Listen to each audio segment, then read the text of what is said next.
Nathan Judah. I'm here with Wolves reporter Tim Spiers. Tim, 2 successive championship wins followed by 2 defeats. Guess we're back to square one now, aren't we? Yeah, it was really poor, wasn't it? Really underwhelming today. Expected a real reaction after Tuesday's game. They've been good at reacting recently. They reacted after the Barnsley defeat by winning at Newcastle. They reacted after the Newcastle League Cup defeat by winning against Brentford here last weekend. So we were kind of hoping and expecting for the same again, really, especially after the way that Norwich lost on Wednesday night, capitulation away at Newcastle. But they really got caught cold in those first couple of minutes. And the first half performance was dreadful. I thought they were really poor. Really poor. There was just no coherent plan of attack, and they were defending so deep, inviting pressure onto them from Norwich. I'm surprised Norwich, didn't score a couple more goals. To be honest, they certainly had the opportunity to add to their lead. And Wolves were sluggish in midfield. There was no creativity. There was no zip or no plan about them going forward, and they were sloppy at the back again. There was really poor. Quite a few individual mistakes at the back.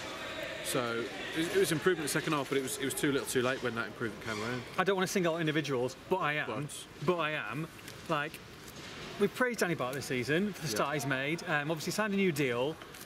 He's got weighted out by Will Grigg on Tuesday night. A bit embarrassing, really. Got on to win the game for Wigan late on, and then there against Cameron Jerome, I just thought he's got to do better than that. He's got to do better than that. Yeah, he has. He was kind of very easily outmuscled for the goal. And it's been a disappointing week for him because he has had a really good season, and a week's a long time in football, I suppose. Last Saturday we were here singing his praises. He was magnificent against Brentford when they won 3-1. A real colossus at the back. But he is error prone, and he is still feel like he's learning and maturing in the Championship. He's certainly not the complete Championship centre half by any means, but he's the senior centre half. So he just kind of needs to be. He needs to get up to speed a bit quicker. He needs to cut these errors out, and he needs to improve in his consistency. He wasn't great last year. He made a good start to the season. He's had a bad week, and the international breaks come at a good time for him. I think now for him to kind of recharge his batteries. I don't think you really want to single him out for costing Wolves the games. No, it's just the goal. It's just the goals that they've scored, isn't it? But his kind of hesitant kind of defensive player has led to a couple of goals last week. So it's been a bad week for him. He's got to write it off and come back stronger. But he's certainly got the kind of personality to do that. He has. But I mean, look, he wasn't the only one. I mean, Wolves could have quite easily been 3-0 down at the break. I mean, so many chances that they had. I mean, if Jerome could finish better than what he did today, they would have been, or should have been, out of sight. Like I said, the game plan was all wrong. They were sat so deep, and that just allows Norwich to ping the ball onto Jerome's head. And they had so much freedom in and around the Wolves box, and Wolves were just inviting pressure on them. I kept looking up in that first half and thinking it was like the 96th minute, and Wolves are holding on to a 1-0 lead. Yeah. And then going forward, the ball just kept coming back. It wasn't sticking at all. Caballero again and Costa. These guys aren't strikers, but they've been asked to be. They really missed Bodvar. Massive blow that. Again, their whole game plan has just fallen apart in the last couple of games going forward, and if you put in Caballero and Costa in central positions, then you're losing something from the flanks as well. Midfield, again, I thought looked tired. I'm really surprised they didn't change it. They looked leggy. They really did look leggy. They did, as they did on Tuesday. Yeah. I'm really surprised. Connor Cody added a bit of bites at midfield when he came on. A couple of really good challenges. Again, I know we said on Tuesday, but we've got to say it again. You expect him to start, you expect him to freshen him up, but he didn't. No, and Joe Mason on the bench. I mean, if he was fully fit, I'm very surprised that he didn't start. I think it was touch and go, as it was with him and Bodvar. So, Zenga was saying in Friday's press conference he was glad it was a 5:30 kick-off, because that gives these guys a couple more hours to prove that they're ready. So, I don't think they were fully fit to start. So again, in that respect, the international break comes at a good time, because as much as Wolves spent an awful lot of money and brought a lot of players in, they look short of options up front today, and it's a damning indictment on Gladon that he wasn't even on the bench. And you were kind of looking at it thinking, where are the goals going to come from? Well, one positive for the day was the obvious return of Dicko, a bit of a surprise, but came on and kind of galvanised the crowd who needed waking up, and there were changes in the last 20 minutes was definitely promising. Yeah, it's the one big positive of the game. We weren't expecting it. I don't think even he was. I mean, we just spoke to him and he said, he kind of got the call earlier this week. I think when it was apparent that Bodvarsson might be touch and go, they and Mason as well, they thought how short they were up front, and let's get him in and give him a go if he's fully fit. So he was. I mean, the atmosphere. It was a really special moment. When he came on. Oh, fantastic reception. They were singing his name from kind of the first minute. It really kind of gave the crowd a real lift. The atmosphere just kind of really ratcheted up. and that gave the players a lift. And then for that 10-minute spell after he came on, that was their best spell of the game. They created 2 or 3 chances, including that one for Dicko. I mean, that was it. That was the script. Oof. That was a fairy tale, wasn't it?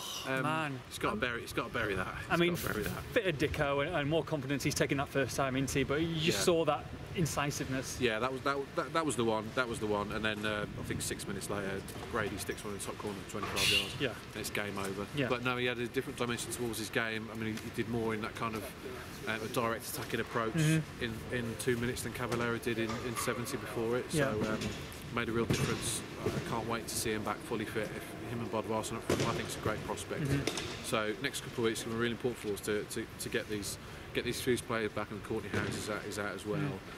Mason, Bodvarsson, Dicko, let's get them all as fit as we can and ready for a huge game at Villa in a couple of weeks, because if you're looking at Wolves' form, really poor. Really poor. I mean, they've got the Checker Trade Trophy, obviously, but the majority of the squad, if not all of them, will have a break now, internationals aside. Does it come at a good time? Does it come at a bad time? It's just frustrating, isn't it? Such on a high after Brentford, and then you're just going into it. It's just, you're looking at the table and everything's just flat. No, I think they're a bit forlorn. They did look. You can't really say tired, but certainly leggy. You can't say that. You can't say they're tired after 2 months of the season. It's more to do with mental sharpness rather than physical, I think. Yeah. And a lot of them played a lot of games in quick succession. I mean, August, I think they played 7 or 8 games, and it's been similar this month. So it is a lot of games in a short space of time. That starts to even out now. It's like 4 or 5 in every month now for the rest of the season. Yeah. So yeah, I think it does come at a good time. I think they need to recharge the batteries. They need to get a few players back to full fitness, as we've just been saying, and then go again, because they need to put a consistent run of results together. And we can keep saying it. He's tried now a consistent 11 pretty much. Yeah. He's tried both, hasn't he? He's tried massive changes, he's tried consistency. They were unchanged for a couple. I think they made 2 changes at Wigan and 1 change tonight. So that is not squad rotation at all. That's keeping 7, 8, 9 players in the same team, and it hasn't produced results in the last couple of games. I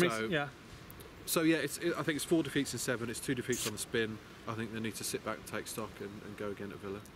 I mean, you talk about the smaller games and the bigger games. I mean, that's just much bigger than that, does it? Away at Villa Park. I mean, if Roberto Di Matteo's in a job by then, I mean, it won't be if they get beat. I'm pretty sure, a week on Saturday.